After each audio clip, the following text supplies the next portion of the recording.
بسم الله والحمد لله والصلاة والسلام على رسول الله وعلى آله وصحبه ومن والاه ما بعد. Muslimin, respected viewers, Assalamu alaikum wa rahmatullahi wa barakatuh. Ahlan wa sahlan wa marhaban bikum jami'an aynama kuntum. Welcome to each and every single one of you wherever you might be. This is our program Palestine, the Holy Land. And yesterday we were speaking about a particular article relating to our live updates on the Al Jazeera website, and that was with regards to the Zionist entity building an agency to steer Palestinian voluntary departure from Gaza. And some of the things that we spoke about was the fact that since the 7th of October, that the Zionist entity has been using the events of the 7th of October as a backdrop to the final push or the final solution to what they view as the Palestinian problem. And this nomenclature is literally used, the so-called Palestinian problem. And what's so paradoxical about that is that when many of their ancestors were in Europe being persecuted during the 1800s, during the pogroms, and of course in the Second World War during the Holocaust, 1942, the Nazis also came up with their final solution. Now this push for ethnic cleansing, because that is what so-called voluntary migration or departure from Gaza means. It's what they've wanted all along. It's what we spoke about at length when we looked at all the different quotations, all the different statements of the early Zionist leaders, how they pushed for transfer, that polite word for ethnic cleansing. And since the 7th of October, the 7th of October from the perspective of the Zionist entity has given them the excuse to complete the Zionist project now, to complete the ethnic cleansing. It's not just happening in Gaza, it's even happening in the West Bank. In fact, during the so-called recent ceasefire, why I say so-called, because there was never ever a ceasefire in terms of the shooting and the bombing actually stopping. Like Tanya Haj Hassan, the doctor that was present in Gaza at the time when the ceasefire was broken by the Zionist entity on the 18th of March, she said, during the ceasefire we were always receiving casualties, but obviously far less than outside of the ceasefire. And on the 18th of March at 2 o'clock in the morning, when, in her words, the whole Gaza Strip was shaken, she said, it shook with terror. It was absolutely terrifying when on that night of the 18th of March, from 2 o'clock in the morning,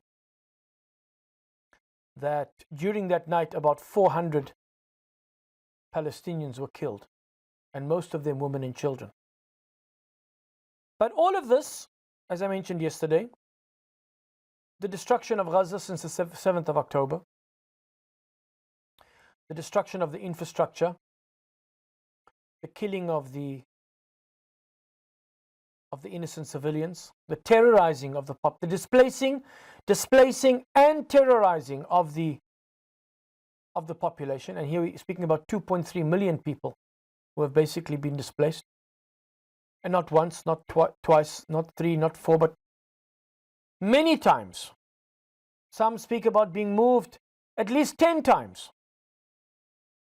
running from the one tent refugee camp to an UNRWA school to going back to the north during the ceasefire, now running back to the south. And all of this, the destruction of the homes, the schools, the universities, the hospitals, Al-Ahli Hospital, which was the last fully functioning hospital in the north, was also hit on Sunday morning. And all of this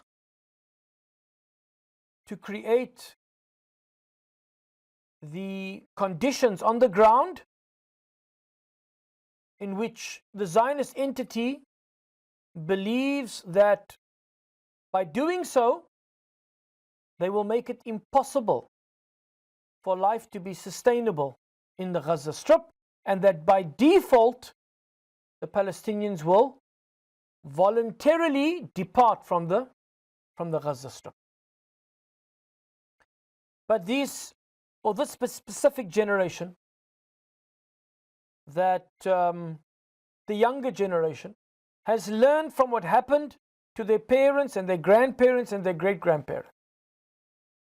They saw what happened to them in 48 when they were driven from their villages were destroyed, and the Haganah, which in 48 became the so-called IDF, or as we know it as the IOF, the Israeli Occupation Forces, they were given strict instructions that any Arab that attempts to return to their village must be shot on sight. And so they have learnt from what happened to their elders, what happened to their ancestors. And they're not going to let it happen to them. That's why they've said that we will die here in the Gaza Strip, but we are not leaving. Menachem Begin wanted to do it after the 6-day war. He said, this is 1967, let's go into the Gaza Strip, destroy the 8 refugee camps that were created in 48, and drive the Palestinians into the Sinai Desert. It's an old plan. But now, according to this article that we were dealing with yesterday, now it's been made official. Official in what sense? That the Defense Ministry is setting up an agency to literally oversee that so-called voluntary departure. I mean, for an ordinary human being, when we look at the conditions in Gaza, no clean water, no food, I mean, in terms of what should be coming in and what has been coming in, and it's been on and off since the 7th of October. Even settlers have been blocking aid convoys. But now recently, since the breaking of the ceasefire, the new defense minister, so-called, another war criminal now, Israel Katz, has said no more humanitarian aid. And this is all because they didn't want to go to the second phase of the hostage handover, or the hostage swap. Israeli hostages being swapped for Palestinian hostages. Palestinians that have been kidnapped in their tens of thousands. And many of them, if not most of them, in so-called administrative detention, being held there for years without any charge. And so they didn't want to go to the second phase, because the second phase would include the implementation of a permanent ceasefire and the total withdrawal of all the Israeli occupation forces from the Gaza Strip. And they don't want that. 7th of October is their opportunity. They see it as their opportunity to complete the project, to complete the Zionist project, to ethnically cleanse Gaza. And also the same thing has been accelerating in the West Bank.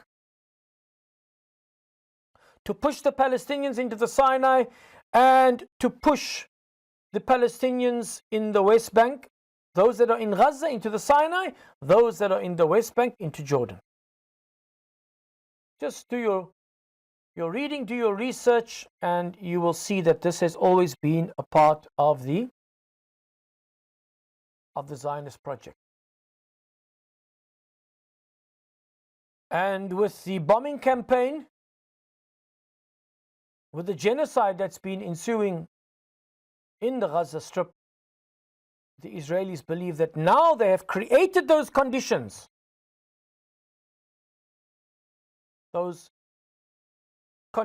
in which any normal human being would never be able to live. And when I say normal, I mean not special like the people of Gaza, because they are indeed special human beings. We normal human beings, we are weak. They, special human beings, are strong. Their perseverance, their resilience, their faith in God, the God of Abraham, Allah Ta'ala, unrivaled, unmatched anywhere in the world. So much so that we even hear them praying, "Oh Allah, take from us until you are pleased."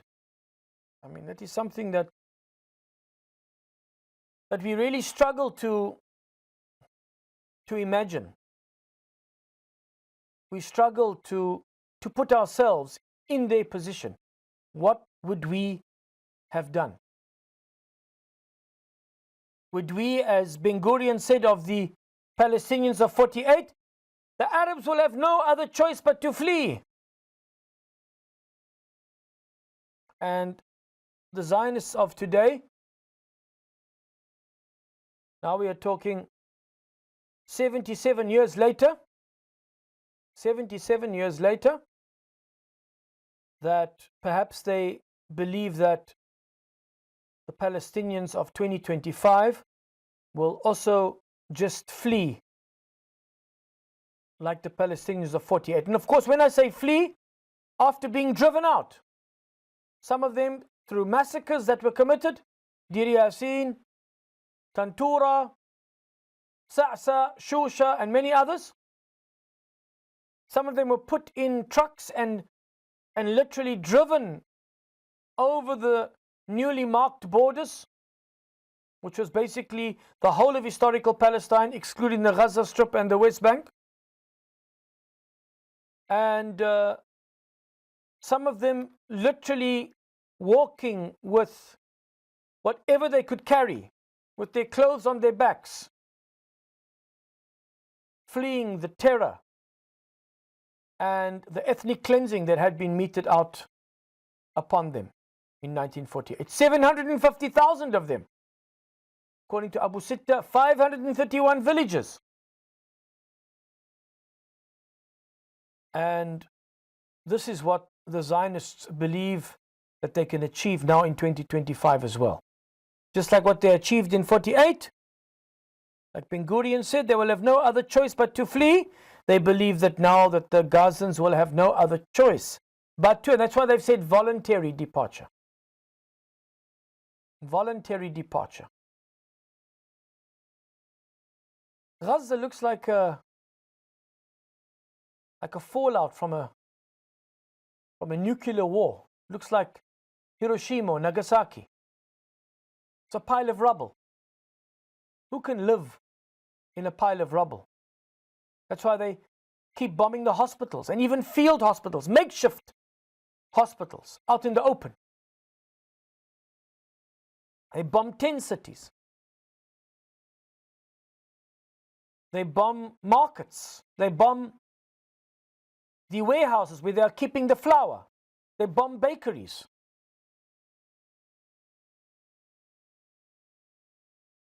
And they truly believe that if they destroy every means of life and sustainability in the Gaza Strip, that just like in 48, the Palestinians will have no other choice but to flee. And for this, they've set up a government agency. And we came to the part where it says here, people willing to leave the sealed of Gaza Strip should be allowed to do so in compliance with Israeli and international law. This was the last paragraph that I went through in yesterday's program, at the end of yesterday's program, quoting Netanyahu, the war criminal, quoting his spokeswoman, when she said that people willing to leave the sealed of Gaza Strip should be allowed to do so in compliance with Israeli and international law and in line with US President Donald Trump's vision. That sentence, to anybody that knows anything about international law, will consider it to be gibberish, because it's ethnic cleansing. What has been done in the Gaza Strip in itself is a long list of war crimes which goes against international law, and then the ethnic cleansing that the Zionists would like to see following those war crimes, that in itself goes against international law. Ethnic cleansing is a war crime in itself. So how do you commit a war crime in line with international law? That one, perhaps somebody needs to explain to me. And I'm quoting her verbatim. In compliance with Israeli law means nothing to us. But international law, in compliance with international law, ethnic cleansing in compliance with international law, no, that doesn't go together. And in line with US President Donald Trump's vision, A'udhu Billah, we seek refuge in Almighty God from His wrath and His anger. A man who speaks about creating the Riviera of the Middle East on the bones of those who have been murdered in a genocide, there's something amiss.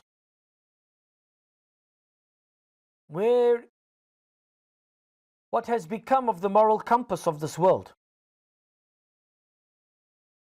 And it is stated so blatantly and so openly, without any shame.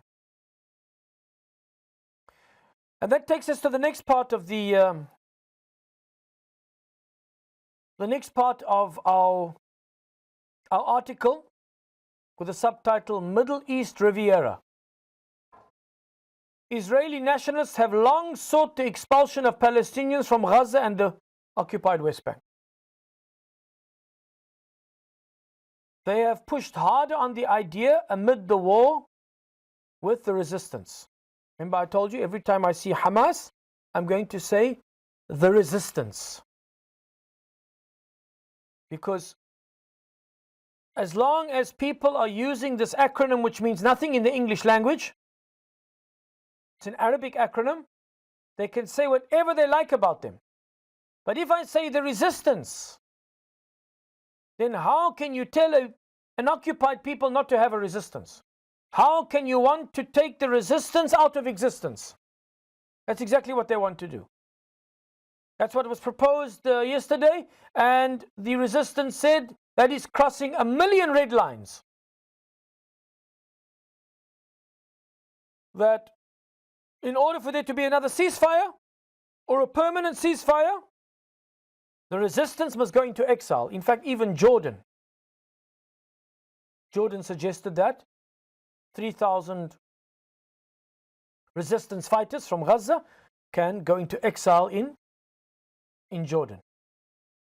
And a representative of the resistance said, this is crossing 1 million red line. No liberation struggle in the world that is fighting for freedom, that is fighting to remove the yoke of oppression, that is fighting a brutal occupation, and now a genocide, will disarm themselves. Never. It goes against the natural, inherent disposition of a human being. غصبا عن دينه, doesn't matter what religion they have, no matter what race they come from, nationality, clan, you name it. Any nation that is invaded, kicked off their land, brutally occupied, locked up without charge, tortured, sexually abused, homes demolished, olive groves burnt to the ground, and now a genocide being committed against them. Show me any nation in the world that will just allow something like that to happen to them without fighting back. Even the Jews in the Warsaw Ghetto fought back. There were two Jewish resistance groups in the Jewish Warsaw Ghetto that fought against the Nazis. What did the Nazis do? They did exactly what the Zionists are doing. They razed it to the ground. They utterly destroyed the Jewish Warsaw Ghetto till there was nothing left, just a pile of rubble. And they marched the ones that they captured, they marched them off to Treblinka and put them in gas chambers and murdered them in cold blood. So this expulsion of Palestinians from Gaza and the occupied West Bank, long sought after, old part of the Zionist plan. They have pushed harder on the idea amid the war with the resistance, while the Israeli government has been accused by civil organizations of obstructing humanitarian aid into the enclave in a bid to encourage people to leave. So exactly what I've been saying. They are trying to create the reality on the ground whereby they believe that the Palestinians will have no other choice but to leave. Where they believe that the Palestinians will have no other choice than to leave. Trump outlined his plan for a US takeover of Gaza and the resettlement of more than 2 million Palestinians in other countries, Egypt and Jordan. And this he did last month. What does that sound like? Ze'ev Jabotinsky. 1939. 1939. Allahu Akbar. What did he say? The American Jews can pay $500 million.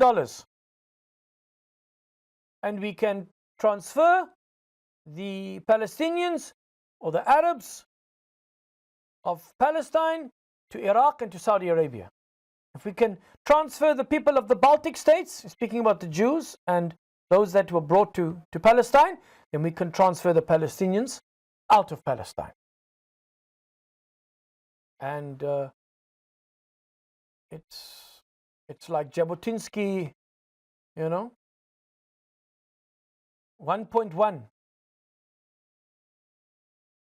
Jabotinsky 1939, Donald Trump 2025. 80 odd years later. It's time for our short break, and we'll be back thereafter. Bi'idhnillahi ta'ala. Wassalamu alaikum wa rahmatullahi wa barakatuh. Bismillah walhamdulillah wa salatu wassalamu ala rasulillah wa ala alihi wa sahbihi wa man wala ma ba'd. Once again, assalamu alaikum wa rahmatullahi wa barakatuh. Ahlan wa sahlan wa marhaban bikum jami'an aynama kuntum. Welcome back to each and every single one of you to our program Palestine, the Holy Land. And in continuation, we are still dealing with this article from aljazeera.com website under the subtitle of Israel-Palestine conflict, which is a term in itself that I take exception to. This is not a conflict, it's not a war, this is a liberation struggle, and as a result of the resistance born out of that liberation struggle, there is a genocide that has been committed against the people of Palestine. And as a result of the destruction that has been taking place in Gaza since the 7th of October, now more than 80 to 90% of the homes destroyed, all the schools basically either partially or totally destroyed, universities completely destroyed, hospitals, only a few of them partially functioning, and even field hospitals being bombed, humanitarian aid not being allowed in, clean water very scarce. And so the Zionists are trying to create the conditions on the ground where they believe that the Palestinians will have no other choice but to voluntarily depart from the Gaza Strip. And in Trump's plan, Donald Trump's plan for a US takeover of Gaza and the resettlement of more than 2 million Palestinians in other countries, as I mentioned just before the break, this reminds us of the suggestion made by Vladimir Ze'ev Jabotinsky, the father of revisionist Zionism, in 1939. He said a very similar thing. He said that let the Jews of America pay $500 million and let us transfer the Arabs of Palestine to Iraq and to Saudi Arabia. What Donald Trump suggested was Egypt and Jordan. They're even now trying to get Somaliland. They are waving a carrot in front of Somaliland because Somaliland broke away from Somalia. So Somaliland is being told that we will recognize you, we'll recognize your sovereignty, we will accept you into the United Nations, but you must take a, I don't know if they visualize the entire population of Gaza going to Somaliland, but this is one of the proposals that is being made. And all of these proposals, whether it's Somaliland, whether it's Egypt, whether it's Jordan, whether it's Saudi Arabia, whether it is, in fact, there was another place. Allahumma salli ala Sayyidina Muhammad. I'm trying to think right now. Inshallah, it'll come back to me. But all of these places that were suggested, it triggered widespread international outrage. Because what did it equal? It equaled pure, unadulterated ethnic cleansing. A war crime, crime against humanity, something totally illegal according to international law. The suggestion triggered widespread international outrage, incurring vehement objections from Palestinians, Arab negotiators, and many other nations across the globe. And the reason why Netanyahu's spokeswoman, Netanyahu the war criminal, his spokeswoman said, according to Israeli international law, because of this word voluntary. But if they're doing it voluntarily, then how can it be against international law? But look at the circumstances in which they are trying to bring the Palestinians to a degree of desperation and suffering, where the Zionists believe that no human being will be able to sustain that. And therefore, they will have to flee, they will have to run away. They will have to voluntarily depart from the Gaza Strip. So they've committed, they want to commit a war crime, they want to ethnically cleanse Gaza, but now they want to do it in a way whereby they feel that the Palestinians are doing it voluntarily. So what do? They commit an almost endless list of war crimes in order to get them to do the final war crime, which is ethnic cleansing, but without it being called ethnic cleansing. That's basically the long and the short of it. So they've done all these other war crimes, killing tens of thousands of men, women, and children, babies, destroying all the infrastructure, making the Gaza Strip uninhabitable, destroying the water sources, not allowing humanitarian aid in. All of these things done, and they could only have been done by breaking international law, by committing crimes against humanity, by committing war crimes. And they're doing all of that in order that they can do another war crime, but then let it not be called a war crime, and that is ethnic cleansing.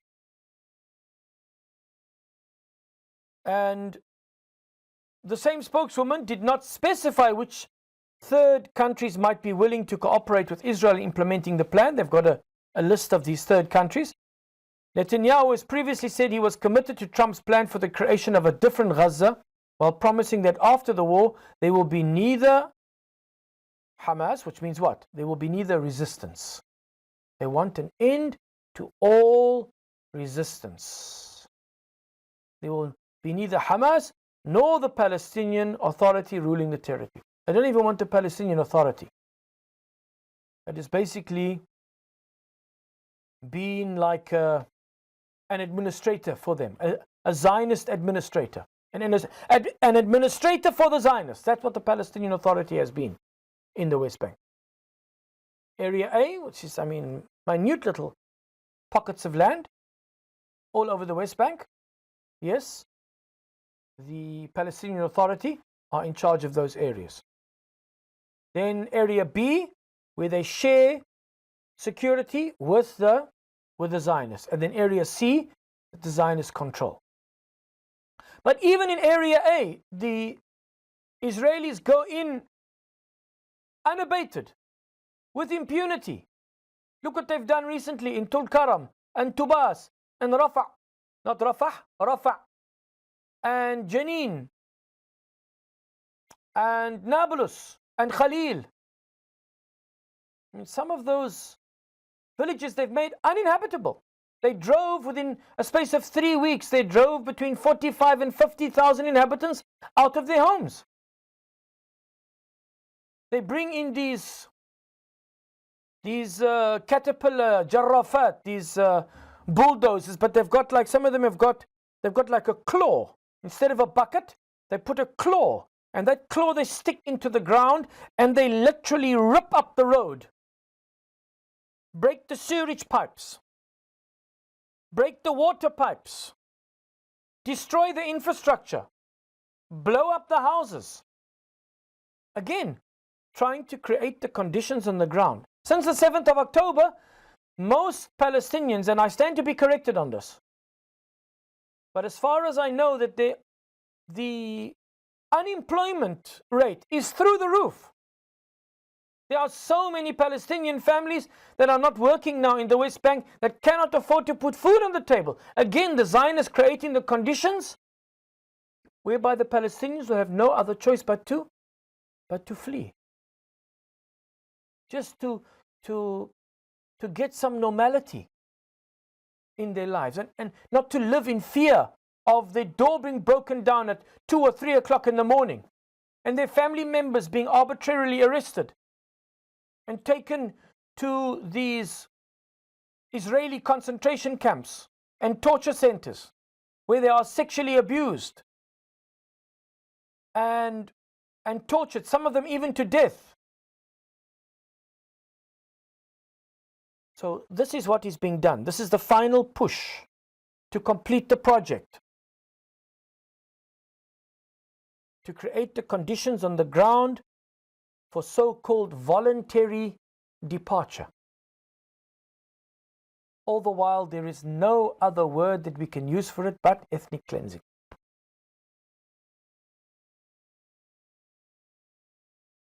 So what do they want to do? They want the creation of a different Gaza, while promising that after the war there will be neither Hamas nor the Palestinian Authority ruling the territory. Katz, this is now the Minister of Defense, Zionist Minister of Defense, had instructed the military in February to draw up plans to implement Trump's proposal for the resettlement of Palestinians from Gaza. So they're ignoring the world. They're ignoring the so-called Jami al-Arabi, the Arab Union, or whatever you want to call it, which is basically just a talk shop, or the IOC, Organization for Islamic Countries, also just another talk shop. And they've just been ignoring the whole world. And it's basically like, with regards to the fate of the Palestinians, there's only the United States of America and the Zionist occupier. There's nobody else. The Israeli peace movement, Peace Now, condemned the move, labeling it an indelible stain on Israel in a post on X in English. When life in a certain place is made impossible by bombing and siege, there is nothing voluntary about people leaving. The organization wrote. You get the picture? This is Peace Now, an Israeli peace movement. What did they say? They said when life in a certain place is made impossible by bombing and siege, there is nothing voluntary about people leaving. So they've committed all these war crimes of bombing hospitals and schools and universities and killing tens of thousands of men, women and children. The number now is anything, they said 51,000 in terms of the bodies that they've retrieved of those who have been killed, and then another 14,000 missing. So I don't know why they keep saying 61,000, including those under the rubble. If there are 14,000 missing plus 51,000, that's 65,000 at least. And according to the Lancet, in terms of those who have died indirectly or directly and indirectly as a result of the war, or as a result of, not the war, sorry, I don't want to contradict myself here. It's not a war, it's not a conflict, as a result of this genocide and this attempt of ethnic cleansing,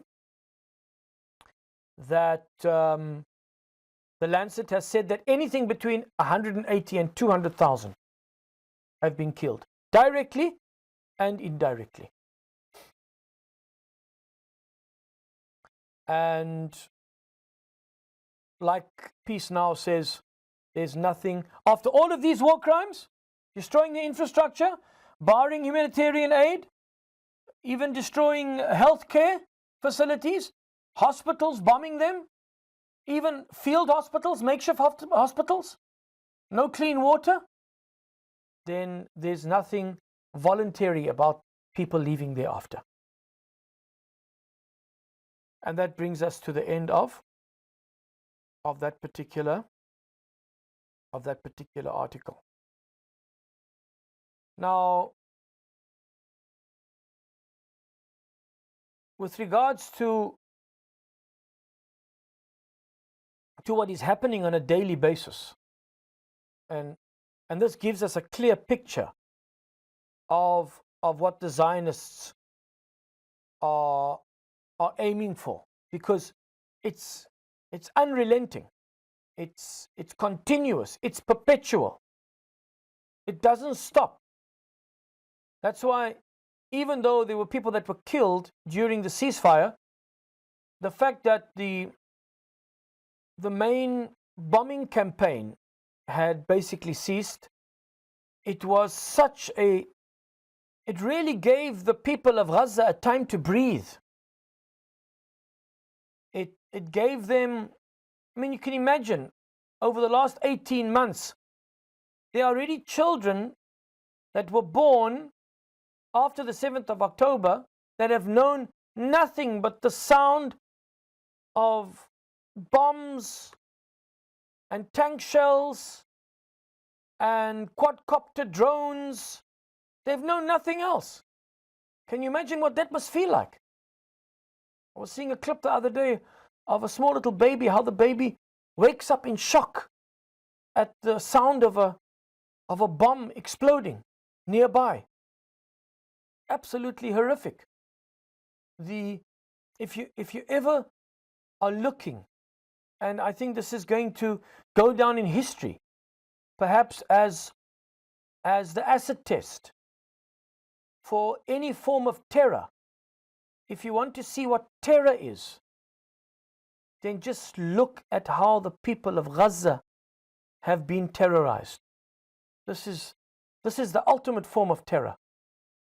A terror campaign to terrorize them. This is what even Ben Gurion said with regards to the ethnic cleansing of 48, of the Nakba. That They must be terrorized into leaving. That was what the instructions that were given to the Zionist militias, to the Haganah, to the Ergun, to the Lehi. They were given the instructions to terrorize, even if it means committing a massacre in this village, to terrorize the other village.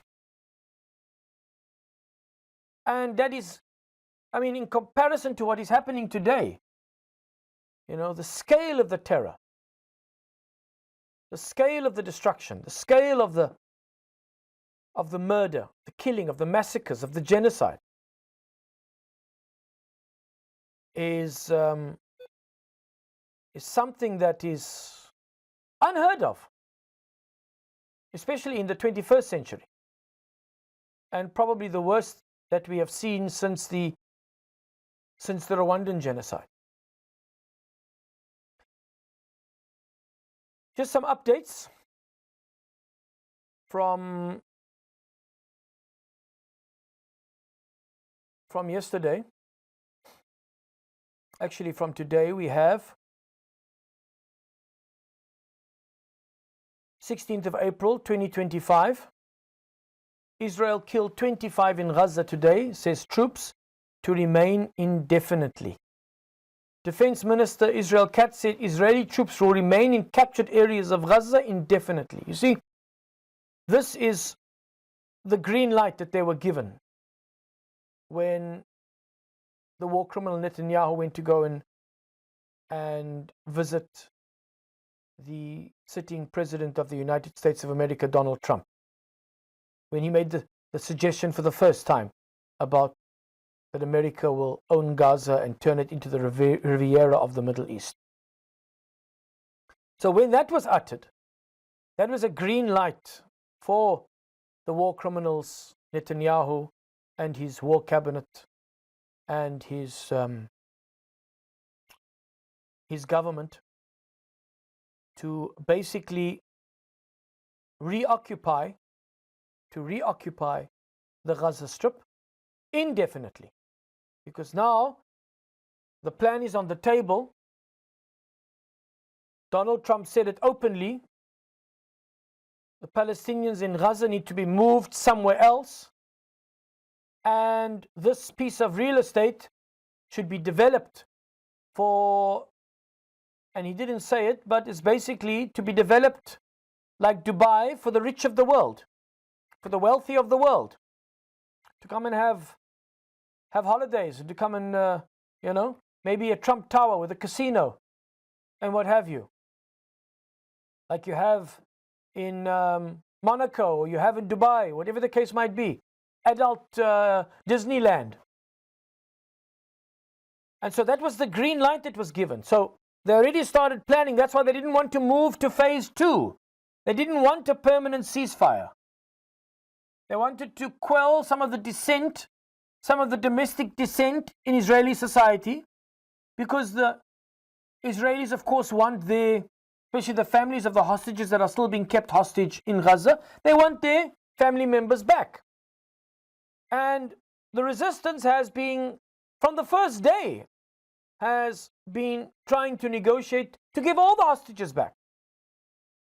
But for the Zionists, the taking of the hostages was an ideal opportunity to destroy the Gaza Strip and to push the Palestinians out.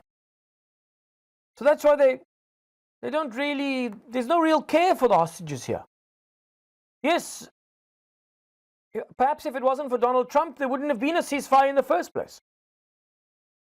And during that ceasefire, many hostages were returned. Many hostages were swapped, both Israeli and Palestinian. But when Trump started speaking about Riviera, when Trump started speaking about moving, but ethnically cleansing the Palestinians and removing them from Palestine, the Gaza Strip in particular, he's still holding that Trump card. Excuse the pun. He's still holding what he believes to be that ace up his sleeve, which is the annexation of the West Bank, that which Miriam Adelson paid him $100 million for.